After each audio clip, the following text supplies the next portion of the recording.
I think there's an underlying assumption that, you know, people who use wheelchairs, of course, wouldn't be interested in fashion, which is absolutely not true. I really like to look my best, and just because I have a disability doesn't mean it should be any different.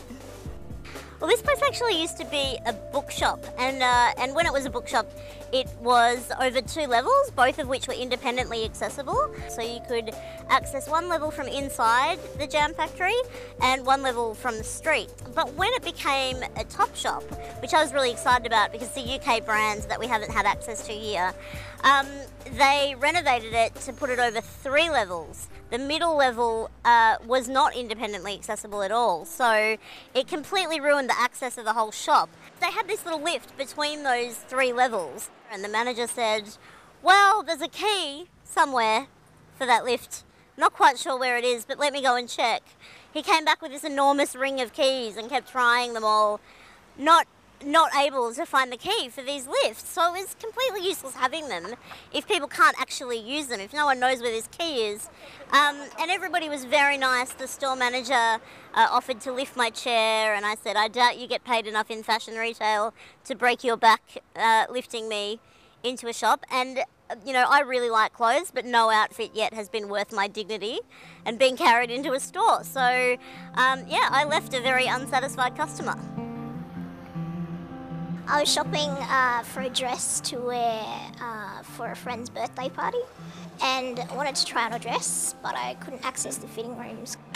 The ideal thing is for me to be able to purchase clothing and take it home and try it on, and take it back in a couple of days if I don't like it or if it doesn't fit.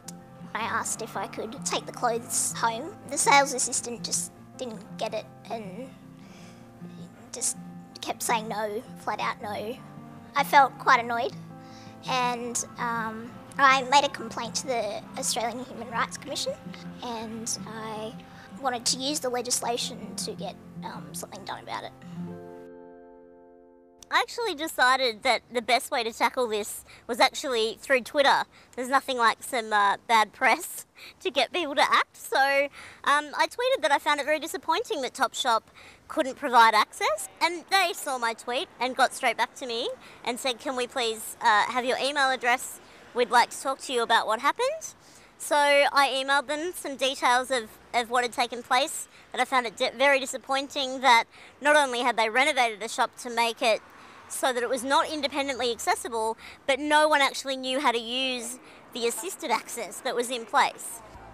The Human Rights Commission contacted me and wrote a letter to the owners of the shop and said that they that I had put a complaint in and they had to do something about it, basically.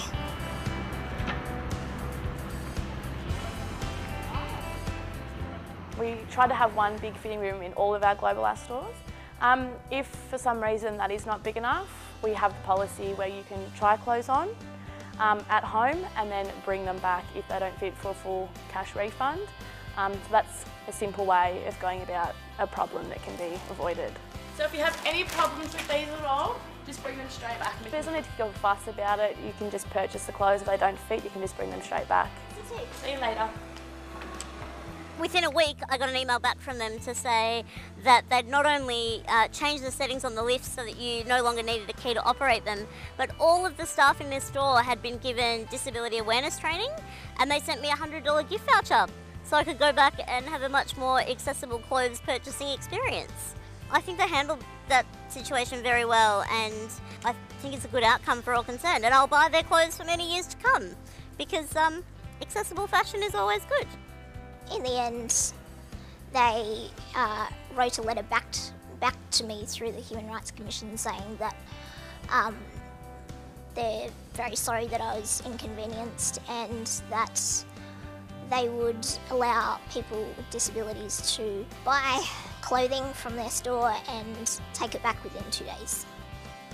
Look, I think social media is a fantastic tool for social change, and whether it's, tweeting your dissatisfaction about a product or a service or a company, it's public, everyone can see it. I think as soon as people hear the words disability discrimination, they get quite nervous. Not only is it really uncool, but there are legal ramifications for discriminating against people with disabilities. And I think that it's really important that while we can use social media, we do have legislation that can back us up as well.